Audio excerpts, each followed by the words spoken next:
और अलीगढ़ में युवाओं को नियुक्ति पत्र वितरित किए गए हैं। नियुक्ति पत्र वितरण कार्यक्रम किया गया। वृहद रोजगार एवं ऋण मेला के तहत यह कार्यक्रम हुआ है। सीएम योगी ने वितरित किए नियुक्ति पत्र। भारत माता की, भारत माता की, भारत माता की, वंदे वंदे वंदे। जनपद अलीगढ़ के खैर विधानसभा क्षेत्र में आयोजित आज के रोजगार मेला, ऋण मेला, टैबलेट और स्मार्टफोन वितरण के साथ ही यहां की विकास की परियोजनाओं के लोकार्पण और शिलान्यास के आज के समारोह में उपस्थित प्रदेश सरकार में मंत्रिमंडल के मेरे वरिष्ठ सहयोगी और जनपद के प्रभारी मंत्री चौधरी लक्ष्मी नारायण जी, प्रदेश के बेसिक शिक्षा विभाग के मंत्री, इसी माटी के बाद श्री संदीप सिंह जी, प्रदेश के व्यावसायिक शिक्षा और रोजगार के लिए जो एक कार्यक्रम हो रहे हैं, इस विभाग के मंत्री श्री कपिल देव अग्रवाल जी, माननीय सांसद श्री सतीश गौतम जी, माननीय सांसद श्री अनूप प्रधान जी, हमारे माननीय विधायक श्री जयवीर सिंह जी, रविंद्र पाल सिंह जी, राजकुमार सहयोगी जी, अनिल पराशर जी, श्रीमती मुक्ता संजीव राजा जी, विधान परिषद के माननीय सदस्य श्री ऋषिपाल सिंह चौधरी जी, मानवेंद्र प्रताप सिंह जी, तारिक मंसूर जी, श्रीचंद शर्मा जी, योगेश चौधरी जी, प्रभारी खैर विधानसभा श्री राजेश चौधरी जी, महापौर श्री प्रशांत सिंघल जी, जिला पंचायत अध्यक्ष श्रीमती विजय सिंह जी, श्रम एवं कल्याण बोर्ड के अध्यक्ष रघुराज सिंह जी, भारतीय जनता पार्टी के क्षेत्रीय अध्यक्ष श्री दुर्जय सिंह साके जी, जिला के अध्यक्ष श्री कृष्णपाल सिंह जी, महानगर अध्यक्ष श्री राजीव शर्मा जी, हमारे सहयोगी दल राष्ट्रीय लोकदल के जिला के अध्यक्ष चौधरी अमरीत सिंह जी, आज के समारोह में उपस्थित सभी माननीय जनप्रतिनिधिगण, भारतीय जनता पार्टी और सहयोगी दलों के पदाधिकारीगण और अलीगढ़ जनपद और खासतौर पर खैर विधानसभा क्षेत्र से जुड़े हुए मेरे सभी उपस्थित युवा साथियों, बहनों और भाइयों, स्वामी हरिदास की परंपरा से जुड़े हुए और गांवों की कर्म भूमि के रूप में विख्यात कवि हरिभूमि के रूप में जाना जाने वाला और अब अलीगढ़ के रूप में देश और दुनिया के अंदर अपनी छाप को छोड़ने वाले अलीगढ़ की आप सभी जनता जनार्दन का मैं हृदय से स्वागत करता हूं, अभिनंदन करता हूं। बहनों और भाइयों, आपने यहां से विधायक के रूप में श्री अनूप प्रधान को चुना। वे पहले राज्य सरकार में मंत्री बने, अब वह संसद के लिए चुने गए हैं। आपके द्वारा चुनाव के दौरान 2022 में अपना आशीर्वाद श्री अनूप प्रधान को दिया गया। इसके लिए आपके प्रति कृतज्ञता ज्ञापित करने और श्री सतीश गौतम को और अनूप प्रधान को फिर से सांसद बनाने के लिए आप सभी का अलीगढ़ हाथरस की जनता के प्रति हृदय से आभार व्यक्त करने के लिए आज मैं यहां आया हूं। बहनों भाइयों, यह सच है कि विकास का कोई विकल्प नहीं हो सकता। विकास के साथ रोजगार भी चाहिए, लेकिन इन सब की आधारशिला है सुरक्षा। सुरक्षा के बगैर कुछ नहीं हो सकता। सुशासन की स्थापना नहीं हो सकती। युवाओं के सपने को उड़ान देने के लिए पंख नहीं लगाए जा सकते। लेकिन आज हमारा सौभाग्य है कि भारत का सशक्त नेतृत्व प्रधानमंत्री मोदी जी के नेतृत्व में दुनिया के अंदर भारत को सबसे बड़ी अर्थव्यवस्था के रूप में स्थापित करने के लिए जिस प्रतिबद्धता के साथ कार्य कर रहा है, वो उसके परिणाम हम सबके सामने हैं।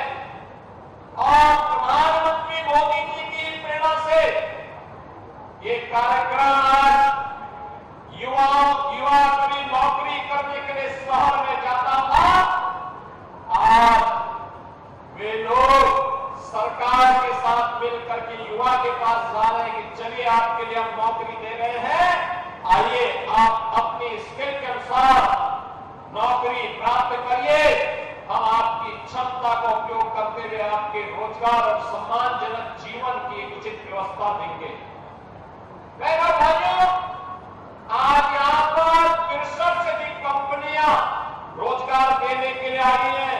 ये रोजगार मेला उत्तर प्रदेश सरकार के सहयोग से यहां पे बनाया गया है। यहां पर यहां के उद्यमियों को, यहां के युवाओं को स्वयं का उद्यम लगाने के लिए लोन लेना भी यहां पर लगाया गया है। और युवाओं के सपने को उन्हें तकनीकी दृष्टि से सक्षम बनाने के लिए, उनकी आकांक्षाओं की पूर्ति के लिए आज टैबलेट में स्मार्टफोन वितरण करने के साथ ही अलीगढ़ जो वर्षों से, दशकों से आजादी के बाद से विकास के लिए तड़प रहा था, उस अलीगढ़ को आज 705 करोड़ रुपए की विकास की परियोजनाओं की सौगात भी यहां पर दी जा रही है। बहनों भाइयों, आपने आजादी के बाद के भारत को देखा, खिसक खिसक करके चल रहा था, जाति के नाम पर बांट रहे थे, सामाजिक ताने बाने को छिन्न भिन्न कर रहे थे, विकास की योजनाओं में भी जाति, मत, मजहब, क्षेत्र और भाषा देख करके विकास की योजनाओं का लाभ किया जाता था। अगर विकास की योजनाओं में भेदभाव नहीं होता तो जिन सड़कों की चर्चा चौधरी लक्ष्मी नारायण जी कर रहे थे, जिस विकास की चर्चा श्री सतीश गौतम कर रहे थे, जिस विकास की चर्चा से लोग प्रदान कर रहे थे, यह 2014 के पहले भी हो गया होगा। पहला भाइयों, विकास राज आपको दिखता है, मकान हर एक का, कोई भेदभाव हुआ? बिजली सबको, कोई भेदभाव हुआ? रोजगार सबको, कोई भेदभाव नहीं। हमने 6.5 लाख नौजवानों को प्रदेश के अंदर नौकरी दी। हमने प्रदेश के अंदर 2 करोड़ से अधिक नौजवानों को रोजगार दिया, निजी क्षेत्र में निवेश करके, और लगभग 75 लाख से अधिक नौजवानों को, उद्यमियों को स्वतः रोजगार के साथ जोड़ने का काम भी हमारी सरकार ने किया है। डबल इंजन की भारतीय जनता पार्टी की सरकार ने किया है।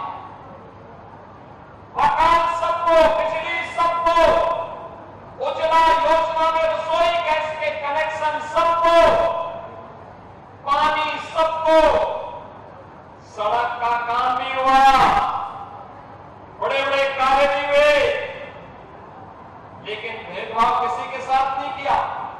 जाति के नाम पर नहीं, मत और मजहब के नाम पर नहीं, क्षेत्र और भाषा के नाम पर नहीं।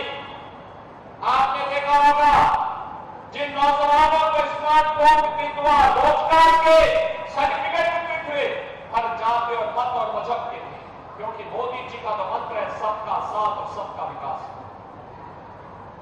हम भेदभाव किसी के साथ नहीं करेंगे, लेकिन अराजकता फैलाने की छूट भी किसी को नहीं देंगे, अव्यवस्था फैलाने की छूट भी किसी को नहीं देंगे, गुंडागर्दी फैलाने की छूट भी किसी को नहीं देंगे।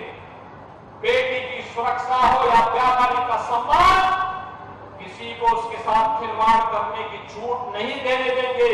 और अगर किसी ने दुस्साहस किया तो वह रास्ता, दुस्साहस का रास्ता सीधे यमराज के घर तक ही उसको पहुंचाएगा, नहीं देगा। बहनों और भाइयों, आज मैं आपसे यही कहने के लिए आया हूं,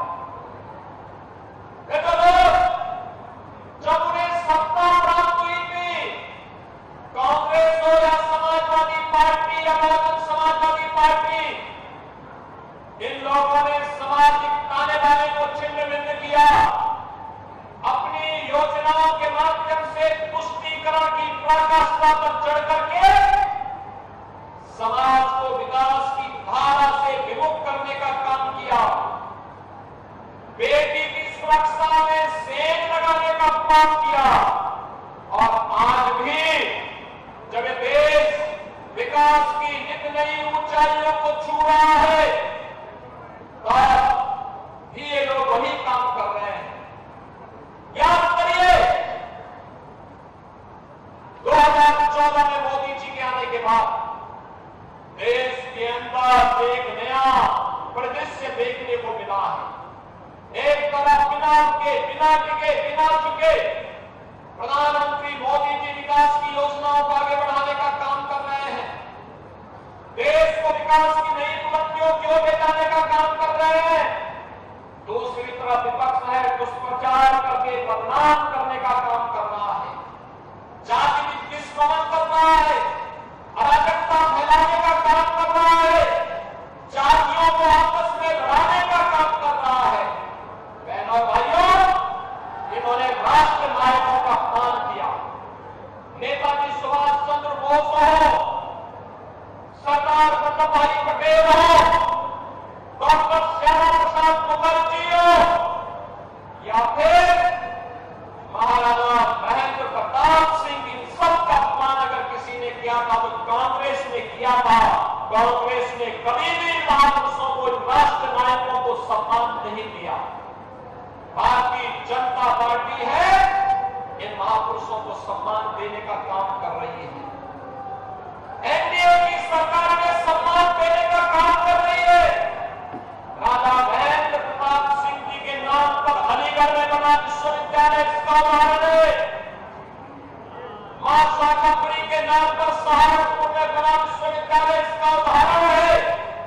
महाराजा सुहेलदेव के नाम पर बना विश्वविद्यालय आजमगढ़ इसका उदाहरण है।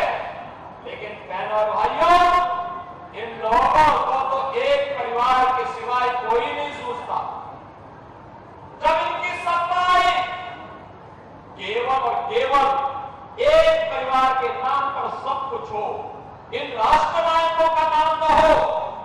और जब सत्ता में थे तब तो भारत के अंदर भारत के मूल समाज को प्रताड़ित करना, युवाओं के जीवन के साथ खिलवाड़ करना, अन्नदाता किसानों को आत्महत्या करने के लिए मजबूर करना, बेटी और व्यापारी की सुरक्षा में सेंध लगाना, जैसे कांग्रेस को, समाजवादी पार्टी को, इन विपक्षी दलों को जब सत्ता का अवसर प्राप्त हुआ था, इन्होंने खूब दुरुपयोग किया, इनको प्रताड़ित किया, अपमानित किया, बाधा, विकास के कार्यों में बाधा स्वयं पैदा की। और जब सत्ता से बाहर हुए तो आज भी इनके कारनामे बंद नहीं हुए हैं, आज भी वही कार्य कर रहे हैं। आपने देखा होगा, समाजवादी पार्टी के मुखिया को क्या बेटी की सुरक्षा पर कुछ बोलने का अधिकार है? क्या इनको बोलने का अधिकार है? कितनी बेशर्मी के साथ ये लोग वक्तव्य देते हैं। कोलकाता में एक महिला चिकित्सक के साथ जो कुछ घटना घटित हुई, पूरा देश स्तब्ध है, दुखित है, अपनी संवेदना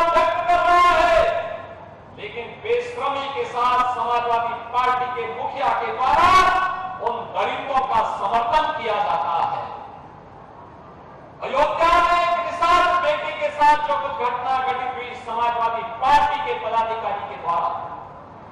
घटना कुछ हुआ, ये सब घटनाएं ये बताती है कि कांग्रेस हो या समाजवादी पार्टी, इनके अंदर बहनों और भाइयों, इनके अंदर लगता है जिन्ना की आत्मा घुस गई है, और जिन्ना की आत्मा घुस करके फिर से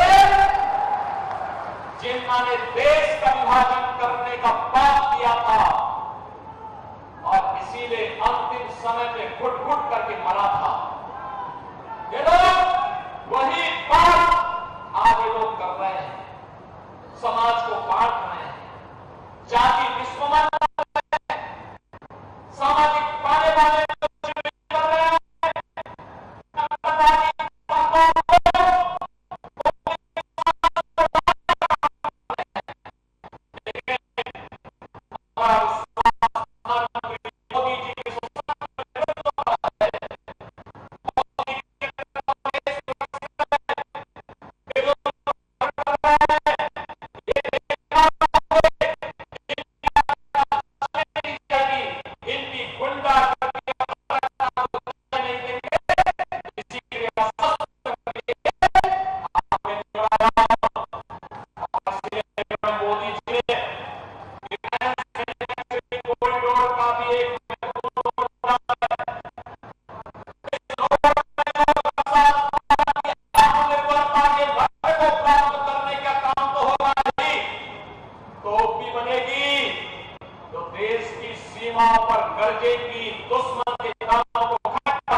सड़क में भेदभाव नहीं, बिजली में भेदभाव नहीं, स्पोर्ट्स के लिए कार्यक्रम हो रहे हैं। हमने तो स्पोर्ट्स कोटे में नौकरी देनी प्रारंभ कर दी है।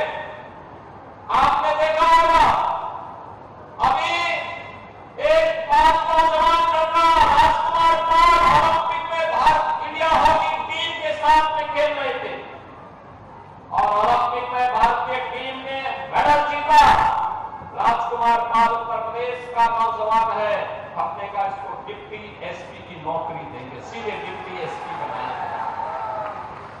आपने देखा होगा पारुल चौधरी ने कॉमनवेल्थ गेम्स में चीन की खिलाड़ी को हराया। हमने कहा इसको डिप्टी एसपी बनाएंगे, हमने उसको नियुक्ति पत्र जारी कर दिया।